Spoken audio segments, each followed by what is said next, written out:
Bonjour et bienvenue dans votre nouvelle émission Face à la réalité sur cette chaîne de télévision, la radio-télévision nationale congolaise numéro 2, développement. Nous disons donc la RTNC 2, développement. Une émission qui est pour vous un cadre qui vous facilite à connaître de réalités différentes incomprises par beaucoup de gens dans beaucoup de domaines. Dans les domaines de la religion, les domaines de la politique, les domaines de la vie en société, il y a des réalités qui se passent. Et pour en découvrir et pour en savoir plus, nous invitons dans nos plateaux de différents experts dans ces différents domaines. Aujourd'hui, nous allons parler d'un sujet très important. Nous intitulons cela « Jeunes et le ministère ». Appel prématuré ou maturité spirituelle. Voilà, vous comprenez donc qu'on ne va pas parler de cela avec un médecin. On ne va pas parler de cela avec un électricien ou un architecte. J'ai devant moi un éminent serviteur de Dieu. Il est jeune, de caractère discipliné. C'est avec lui que nous allons monter et descendre au cours de ces sujets. Quelles sont les réalités qui se passent dans le milieu chrétien, le milieu religieux autour de la jeunesse et l'appel au ministère? Est-ce que c'est déjà bon? Est-ce que c'est la maturité spirituelle ou la soif de devenir pasteur, prophète? C'est avec le prophète héritier Imbole que nous allons connaître tout cela. Mais je retiens votre attention pour vous dire que dans cette émission, ayez de bloc-notes, ayez vos stylos à main pour prendre note, parce qu'il y a des choses terribles qui vont découler au cours de cette émission. Restez branchés, ne zappez pas. Comme nous venons de vous le dire que nous parlons d'un thème très important, jeunes et les ministères, appel prématuré ou maturité spirituelle, avec le prophète héritier Imbole que je salue. Bonjour prophète. Bonjour papa Ali Kengele. L'état de santé, ça va? Oui, ça va, Dieu nous prête vie. Nous allons bien. Nous constatons une voix cassée, cela prouve que l'œuvre de Dieu est en train de se faire avec beaucoup d'endurance et détermination. Oui, parce que présent, je suis en retraite. Je suis vraiment en retraite ici à l'église. C'est depuis le lundi que j'étais en retraite et Dieu est en train de nous assister. Je chante, je dirige la prière, c'est normal que la voix devienne rauque.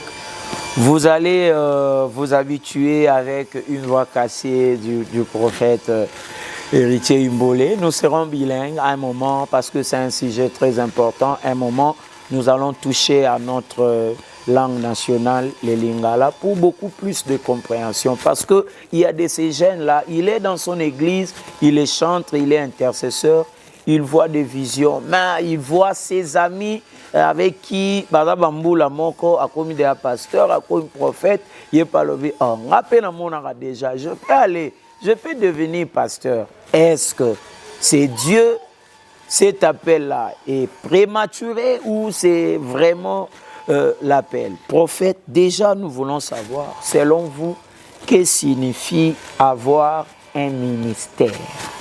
Déjà, avoir un ministère signifie avoir une responsabilité dotée par l'Éternel. Selon Ephésiens 4:11. Il a fait les dons d'apôtres, prophètes, aux autres, docteurs, évangélistes. C'est une responsabilité que le Seigneur nous confie. Ce n'est pas une petite chose. C'est une responsabilité liée à trois choses. À la mission, au message et à une vision. C'est une responsabilité. C'est pas qu'on vient là, on vient dormir, on vient, non, j'ai le ministère, je sais que dans mon église, l'argent va entrer, c'est pas seulement ça. Non, le ministère n'est pas lié d'abord à l'argent. Le ministère est lié à la mission que Dieu te confie. Il t'envoie quelque part, il te dit une chose. Le ministère est différent de l'appel. Ok. Dieu peut t'appeler, il ne te confie pas le ministère. Ok. Il t'appelle plutôt pour accompagner celui qui a le ministère. Donc, parce que Moïse avait le ministère. ok. Cependant, Aaron était appelé pour accompagner celui qui a le ministère. Moïse avait un message. Ok. Il avait une mission. Ok. Il avait une vision. Ok. La délivrance d'Israël. Ok. Aaron n'avait pas tout ça. Aaron existait pour Moïse. Pour continuer là où Moïse s'arrête par rapport à ses difficultés de langage. Oui, c'est Moïse qui avait le ministère. Donc, tu peux avoir le ministère en toi, il faut attendre l'appel. Ben oui, quand Dieu te dit, viens, il ne te dit pas va. Ok. Il peut t'appeler, tu dois attendre encore. Cependant, c'est lui qui est choisi comme ministre de Dieu, a déjà reçu de Dieu une mission. Il a déjà écouté un message de la part du Seigneur et il a vu quelque chose. Tout ministre appelé authentiquement par Dieu a ces trois choses. La mission, la vision et le message. Du fait que nous parlons ici de jeunes prophètes, à quel moment un jeune peut-il dire qu'il est appelé de Dieu? Au moment où il a écouté Dieu, parce qu'on ne peut pas être appelé par son vouloir, par ton propre vouloir. Ok. C'est lui qui fait appel, c'est le Seigneur. Ok. Vous allez voir avec les jeunes, Samuel, qui attendait une voix l'appeler. Il part vers Élie, Élie lui dit, c'est pas moi qui t'appelle. Il ne revient comprenait encore, pas. Élie lui dit, c'est pas moi. Et cette fois-là, Élie va lui dire, s'il t'appelle encore, tu dis, mais voici. Élie, par expérience, savait que c'était Dieu qui appelait Samuel. Ok. Alors Dieu voyait qu'il y avait Élie dans cette maison. Et il ne passait pas vers Élie. Il passait vers Samuel lui-même pour que Samuel soit coaché par Élie. Donc Dieu trouvait important de ne pas aller appeler Samuel là où Samuel est seul. Il devrait l'appeler là où il y a la présence d'Élie pour l'orienter. Dieu peut t'appeler, mais il doit avoir quelqu'un qui a l'expérience, qui a une vision, qui te dit ça, c'est l'appel du Seigneur. Parce que parfois, on ne comprend pas quand Dieu appelle. Ok. Oui, Dieu peut t'appeler, mais tu ne comprends pas. Il faut qu'il y ait quelqu'un qui peut définir le langage de Dieu. Vous voyez, il avait écrit dans Daniel chapitre 5, verset 25, « Menes, tekel persiste ». Personne ne pouvait lire cette écriture. C'est seulement Daniel qui avait lu ça. Il y a beaucoup de jeunes qui sont appelés par le Seigneur, mais ils ne comprennent pas qu'ils pouvaient être appelés pour d'abord être encadrés. Ok. Pas commencer directement. Il leur manque Élie qui peut les encadrer. Vous voyez? On peut connaître l'appel du Seigneur par la voix de Dieu qui te parle par ton encadreur, par ton père dans la foi ou par toi-même, par une vision. Mais tu dois aller te soumettre à un autorité. Donc, comme pour dire, la notion de l'appel et du ministère oblige à ce que le jeune là puisse rester au pied d'un père. Oui, tu dois rester au pied d'un maître. Parce que même Jésus lui-même n'a pas commencé le ministère directement. Il était passé par le pied de Jean-Baptiste pour se faire baptiser. On ne commence pas parce que Dieu t'est apparu, tu commences directement. Moïse n'avait pas commencé directement. Moïse a été d'abord encadré par le Seigneur et Jéthro. Parce qu'il était devenu berger des brebis. Ok. Le Seigneur l'a enseigné la patience par les brebis. Ok. Il a appris le leadership des hommes par les brebis. Oui. Comme il est écrit, il a d'abord choisi le 12 pour lui. Oui. Pour lui. Pour lui et après, il les envoya. Il les envoya. Prophète, oui, prophète, c'est très important. Est-ce biblique de commencer le ministère à un jeune âge? Rien n'est impossible à Dieu. Ok. Dieu est souverain. Commencer le ministère à un jeune âge, ça dépend de l'âge. Ok. Parce qu'il y a l'âge de la maturité. Déjà, à bas âge, commencer le ministère, c'est risquant. Ok. Moi, j'avais commencé ce gay à l'âge de 26 ans. Ok. J'ai commis beaucoup de fautes. Beaucoup de fautes qui étaient liées à mon âge. Ok. Oui, même le Seigneur, Christ Jésus, n'a pas commencé le ministère à 24 ans. Il a commencé à 30 ans. Là, j'étais un facteur, Papa Ali, très très important, qui même Dieu lui-même veille sur ça. David était roi à l'âge de 17 ans, mais il devint roi à l'âge de 30 ans. Parce que la maturité compte aussi. Ok. Vous voyez, il avait reçu l'onction à 17 ans, il devint roi à l'âge de 30 ans. Dieu a voulu d'abord le préparer. L'âge est un facteur risquant. Quand vous commencez le ministère à bas âge, papa, j'avais commis beaucoup de fautes et je ne peux pas tout étaler ici. Ok. J'avais commis beaucoup de fautes. Aujourd'hui, avec l'âge que j'ai, je ne peux pas me comporter comme autrefois. Parce qu'avec mon âge, quand j'avais commencé le ministère, l'accoutrement du sacrificateur ne me disait rien. Ok. Je me conformais au siècle présent. Je me disais, je suis jeune, je peux m'habiller en culotte, je peux faire tout ce que je veux, je peux aller jouir dans des piscines ici et là. Et cela faisait même que certaines personnes de l'avenue où se tenait l'église n'entrent pas à l'église par rapport à ma marche. Et on le voit dans l'avenue, il fait... J'étais comme tout autre jeune.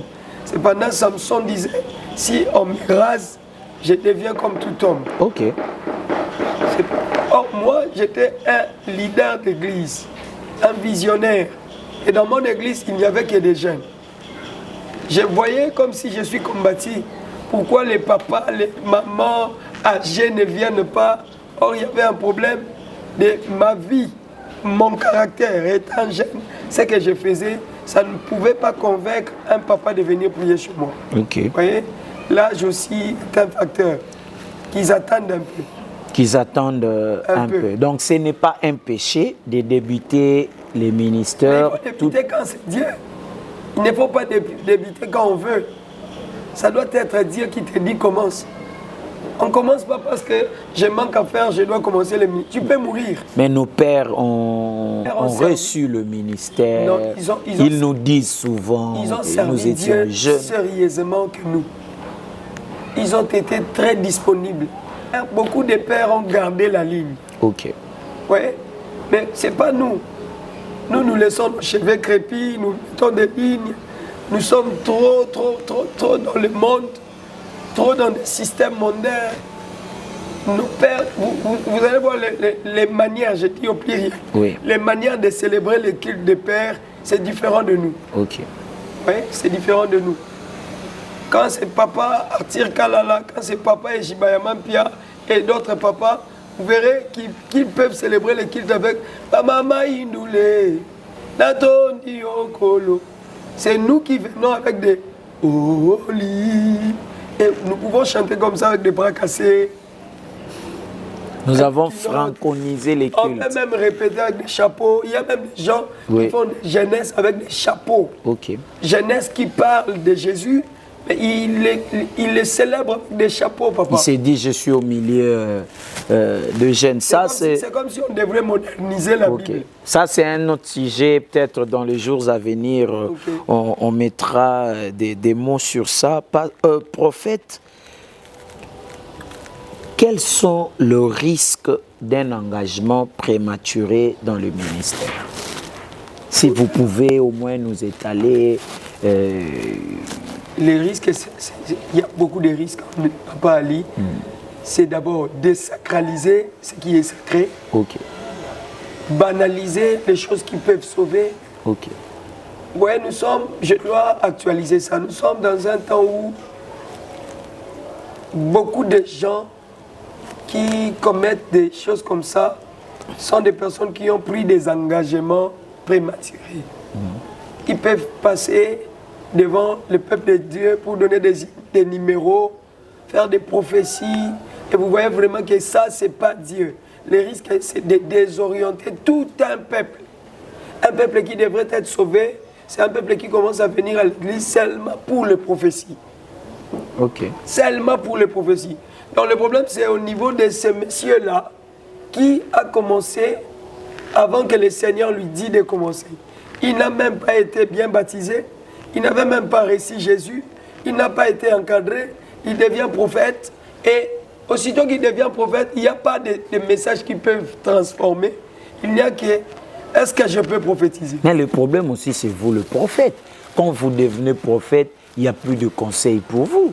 Vous n'écoutez personne. Ici, il y a l'ivraie. C'est une parenthèse. S'il y a l'ivraie, il y aura les bleus. Ok. Les faux existent par les vrais. Il n'y a pas un billet de $200 faux parce qu'il n'existe pas un vrai billet de $200. Vous voyez? Le problème, c'est au niveau du fondement et du débit de la vie chrétienne. Moi, ma vie chrétienne, je l'ai commencé sous les pieds d'un père qui avait beaucoup de rigueur. Et je ne deviens pas prophète par les mains d'un père léger. Okay. Moi, je deviens prophète par les mains d'un père qui est tellement rigoureux, strict et discipliné. Vous voyez? Ça dépend aussi de quelle main, de quelle imposition de main que vous avez reçue et qui vous a encadré. Okay. Oui. Moi, par exemple, je deviens prophète et on m'a consacré vers l'année 2012. Okay. Chez Papa Arthur Kalala, que je salue. Ce n'est pas un papa où vous pouvez les convaincre facilement. Vous n'allez pas les convaincre facilement. C'est quelqu'un qui, d'ailleurs, ça restait quelques jours pour qu'il me consacre. Il me dit, il sort dans son cœur le l'honneur de ne pas me consacrer. Vraiment. Il me voyait encore trop jeune. Là, le cœur battait. Mais papa, j'ai pleuré même devant lui. C'était compliqué. Il y avait déjà des invitations. Je n'ai pas été consacré facilement. Et aussi, la vie de la personne qui m'a consacré est liée à moi. Je ne peux pas faire des bêtises parce que la personne qui m'a consacré serait sadiquée. Je regarde la vie de la personne qui m'a consacré, je regarde ce qu'il est et d'abord je dois craindre le Seigneur et aussi sauver l'image de ses papas. Oui. D'autres frères qui font des délires prophétiquement, je crois que c'est le problème de la source, là où ils proviennent, là où ils sortent. Moi je suis prophète, je dirige ce guépard. Ici, chez nous, on ne parle pas en langue quand on veut. On ne prophétise pas quand on veut. Makolo bobo sakala. Non, c'est pas quand on veut.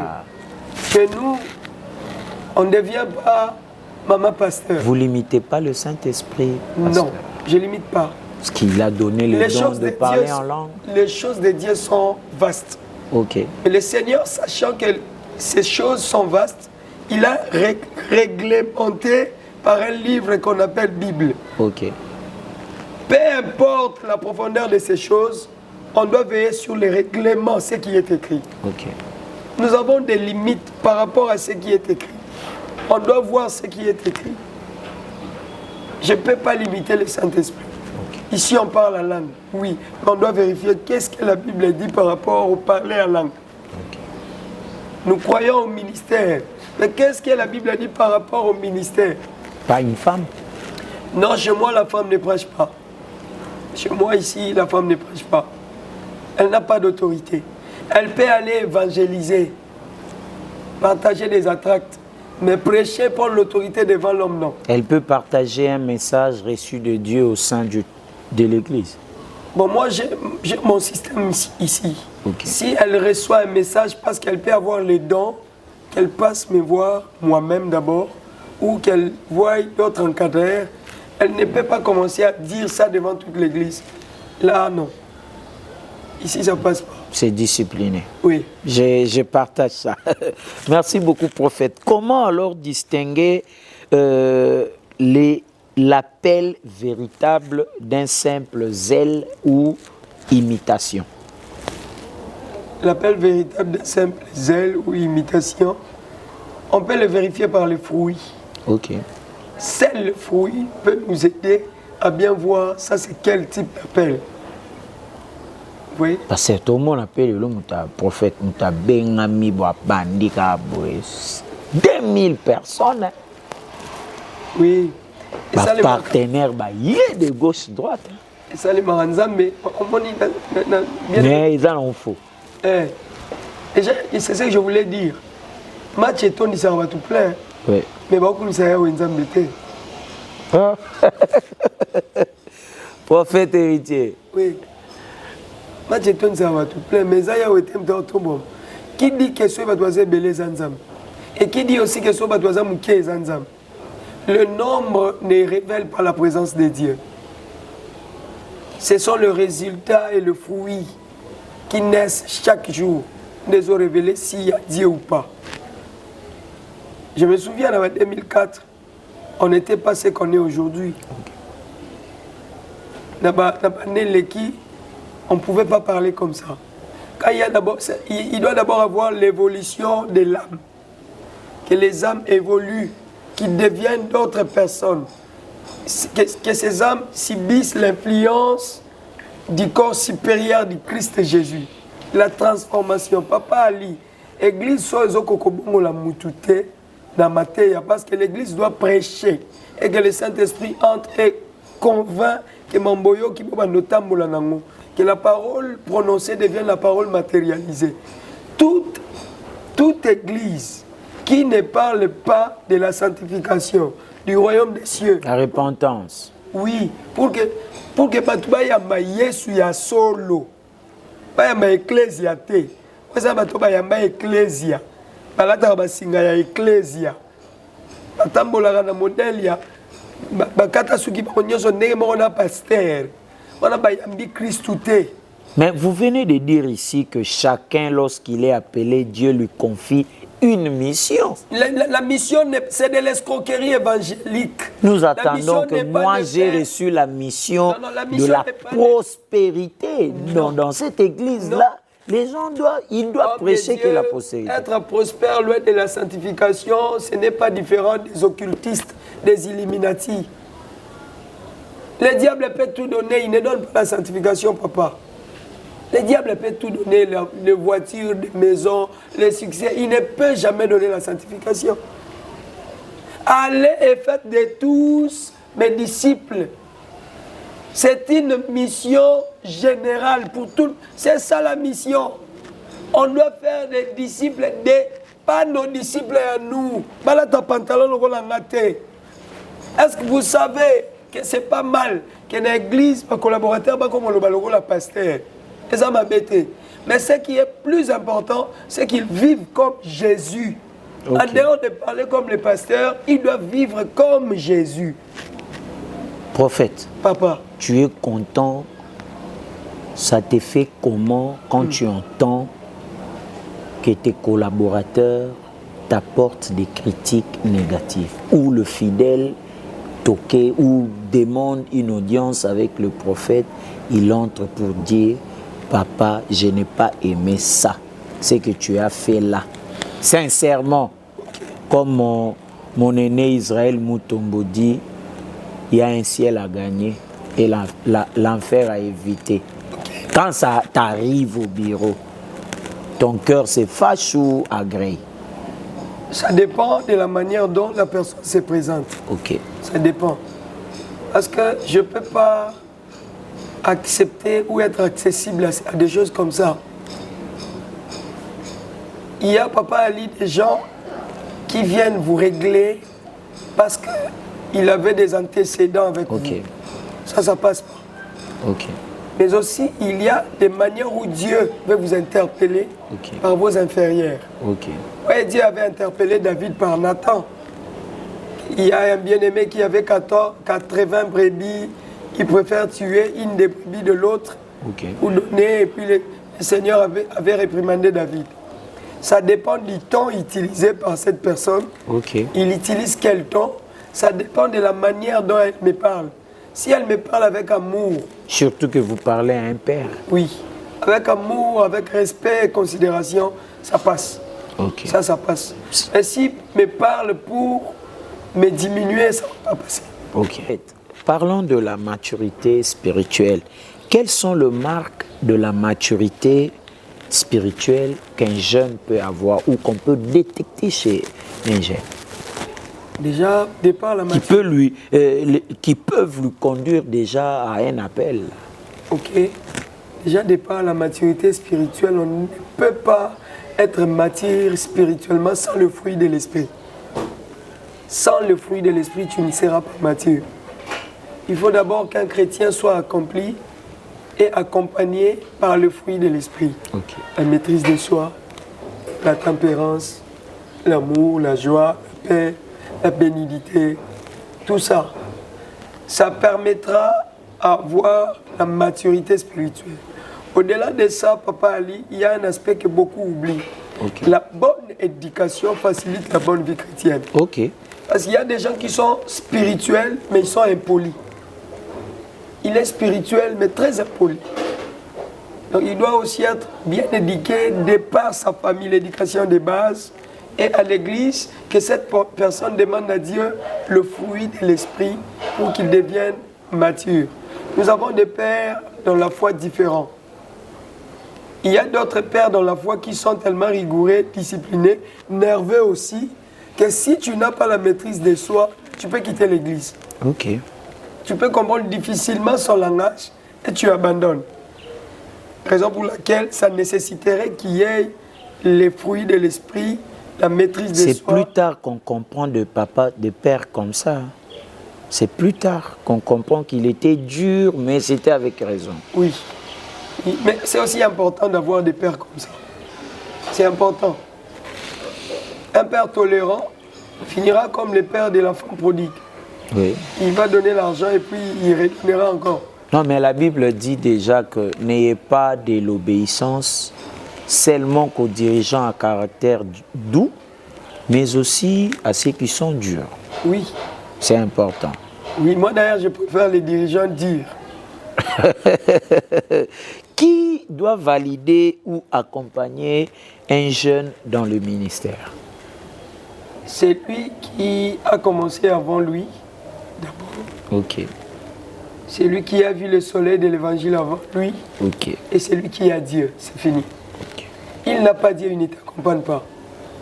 Le problème, c'est aussi au niveau de nous, jeunes prophètes, nous avons besoin de devenir enfants de tout le monde. Ok. Nous souffrons du besoin de procuration spirituelle. J'attends ce qu'on appelle mentoring. Père spirituel. Lui là, c'est mon père spirituel. L'autre, c'est mon mentor. Et l'autre là, c'est mon coach. Non. C'est pas important tout ça. C'est pas important. Moi, je crois que les pères dans la foi, c'est suffisant. Ok. Un père dans la foi peut être tout à la fois. Ok. Déjà, il est tout à la fois. Il peut jouer le rôle du mentoring que nous avons ajouté nous-mêmes, qui Dieu n'avait pas mis ça dans la parole.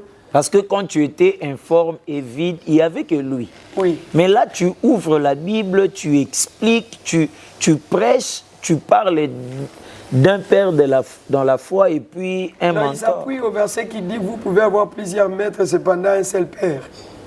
C'est une réalité qu'on doit vraiment en parler parce que ça bouge le jeune. Seulement si ça dépendrait de moi, je dirais un père dans la foi est suffisant. Il est suffisant. Avec le mentoring, il y a beaucoup de choses, des initiations. Le mentoring est venu séparer beaucoup de fils de leur père. Ouais. Okay. Il y a des fils qui ont quitté des églises. Moïse disait non, nous n'allons pas partir même vide, on va manquer quelque chose à donner à Dieu. Les brebis, les petits bétails et le gros bétail que Moïse avait et les enfants d'Israël, ce n'était pas la prière qui les a donnés. C'était le travail. Vous voyez? Le problème, c'est que les jeunes qui nous suivent en ce moment doivent aussi étudier. Les petits Français que je parle ici, c'était parce que j'étais à l'école primaire. C'est parce que vous scandalisez beaucoup. Il y a un jeune prophète là, il y a un jeune pasteur qui ne veut que prêcher en français et puis dit... la papa. La papa. La Congo, un pays. Mesdames et messieurs, nous allons petit à petit pour chuter dans cette émission face à la réalité. Une très belle émission. Je vous dis que moi-même, je suis le premier amoureux de cette émission parce que les réalités incomprises sont énormes, sont très nombreux chez beaucoup de gens. Prophète, que diriez-vous à un jeune qui ressent un appel aujourd'hui, l'avant-dernière question? Il vous regarde, il ressent un appel. Ok. Mon très cher mais frère, mon père spirituel, mon père dans la foi m'étouffe. Ok. Mon très cher frère, je te dirai une chose. Un jour, quand Moïse était à la tête d'Israël, Joël prophétisait. Et Josué va aller voir Moïse pour lui dire, regarde, toi tu es ici, Joël est en train de prophétiser de l'autre côté. Moïse dira à Josué, toi, rentre dans ta tente, laisse-lui travailler. Ton temps va arriver. Nulle part, la Bible parle de Josué prophétiser. Josué n'a jamais vaticiné homme de Dieu. Josué, Dieu l'a appelé justement pour continuer ce que Moïse n'avait pas fait. Vous voyez, le problème c'est au niveau du temps. Ressentir n'est pas un problème. Mais commencer, c'est un grand problème. Vous pouvez ressentir comme un signal que Dieu vous donne. Je ferai ceci avec vous. Il n'avait pas donné Isaac directement. Il a d'abord fait la promesse de donner Isaac. Abraham et Sarai devraient attendre le temps. Vous ressentez quelque chose, attendez le temps. Un père qui étouffe ne peut pas t'encadrer. Celui qui t'encadre connaît le temps. Oui. Pour te propulser. Oui, pour te propulser, merci. Oui, chers frères, attendez. Moi, je dirige cette église il y a aujourd'hui 15 ans. Mais je suis aussi dirigé. Il y a des choses, quand ça bloque, je n'ai pas à voir mon père. Je lui pose des questions. Quand vous étiez arrivé ici, qu'est-ce que vous avez fait? Un jour, j'étais parti voir Papa Kalala à la maison chez lui. Je lui disais, mais pourquoi on ne me donne pas les visas? Pourquoi je ne touche pas l'argent? Pourquoi? Qu'est-ce que je dois faire? Est-ce qu'il y a quelque chose? Il souriait.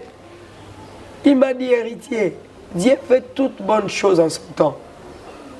Et pourtant, c'est un verset que vous prêchez. Oui. Il m'a dit justement ça. Il donne l'argent qu'il veut donner. Je n'ai rien d'autre à te dire. Je n'ai pas d'autre chose à te dire. Il ne m'avait dit que ça. Ce jour-là, quand j'ai rentré, je me disais, quand il s'en est là, on me soutenait vraiment. Mais mon cher Papa Ali, quand je me déplace pour aller en Europe, le premier jour où j'arrive en Europe, je me posais des questions. Comment j'ai fait pour arriver ici? Tout est dans les plans du Seigneur. Oui, tout est dans les plans du Seigneur. Cependant, le Seigneur a établi des gens qui peuvent nous signifier que ce n'est pas le temps. Ce n'est pas le temps. Si Samson écoutait le langage de son père, il n'allait pas connaître Dalila. Que les jeunes qui ressentent attendent un peu et qu'ils écoutent beaucoup ceux qui ont commencé avant. Ceux qui sont là, oui. Le piège à éviter. Ceux qui sont déjà dans le ministère, ces jeunes-là. Oui, il y a beaucoup de pièges. Le premier piège à éviter, c'est l'orgueil. C'est l'orgueil. Beaucoup de jeunes prophètes, nous sommes devenus orgueilleux parce que nous avons 10 personnes. Du fait qu'il y a des gens qui t'appellent déjà papa, Daddy. Donc tu deviens Melchisedec. Tu n'as pas de père. Daddy, papa, on vient payer la dîme chez toi. Et tu as quand même aussi des gens qui t'écoutent. Là, tu deviens orgueilleux. Or, devenant orgueilleux, tu dégrades petit à petit jusqu'à ce que tu vas t'engloutir. Le deuxième piège, homme de Dieu, c'est se croire être une star dans les ministères. C'est ce qui détruit beaucoup de gens. Les ministères, c'est l'affaire de Dieu. Ce n'est pas l'affaire d'un humain. C'est le travail de Dieu. C'est pour cela que Jésus disait à Marie, pourquoi vous me cherchez? Je m'occupais du travail de mon Père, du business de mon Père. Le ministère n'est pas un business où moi je vais venir trouver l'argent pour payer mon loyer. Le ministère n'est pas quelque chose où si je trouve une sœur qui me plaît, je cherche son corps. Déjà, il y a beaucoup de jeunes frères, plutôt des jeunes prophètes comme moi, qui ne sont pas sérieux avec Dieu. beaucoup sont des impudiques, beaucoup sont des ivrognes. Il y a même un phénomène gêné. Donc, je vous dis, papa, d'autres émissions, je vais m'ouvrir pour dire beaucoup de choses. Ils prennent de l'alcool et ils disent que ça ne va rien faire. Ils ont des endroits où c'est seulement les pasteurs qui entrent. Pour aller se saouler, ils sont djendéboni. Ils font des sottises. Je vous remercie pour cette émission. Vraiment, moi aussi je vous remercie d'avoir accepté notre demande de tourner cette émission face à la réalité. Tout ce qui commence bien, finit bien. Voilà, c'était avec le prophète Héritier Imbolé qu'on a parlé de ce grand thème, jeunes et les ministères, appel prématuré ou maturité spirituelle. Vous avez compris? Chers jeunes, vous ressentez un appel, attends les temps. Vous avez un appel, vous avez un ministère plutôt, attendez l'appel. Et quand l'appel crie, les ministères crient en toi, il faut qu'il y ait un maître. Fais-toi accompagner de celui qui a Dieu, de celui qui a commencé ses ministères avant toi. Très, très, très important.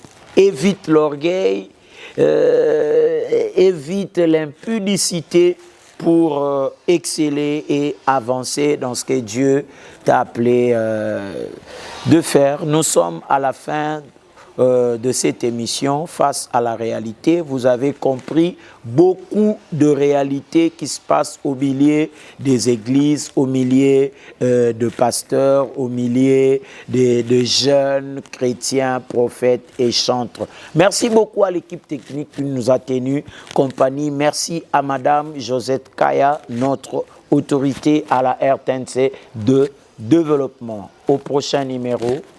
Ciao.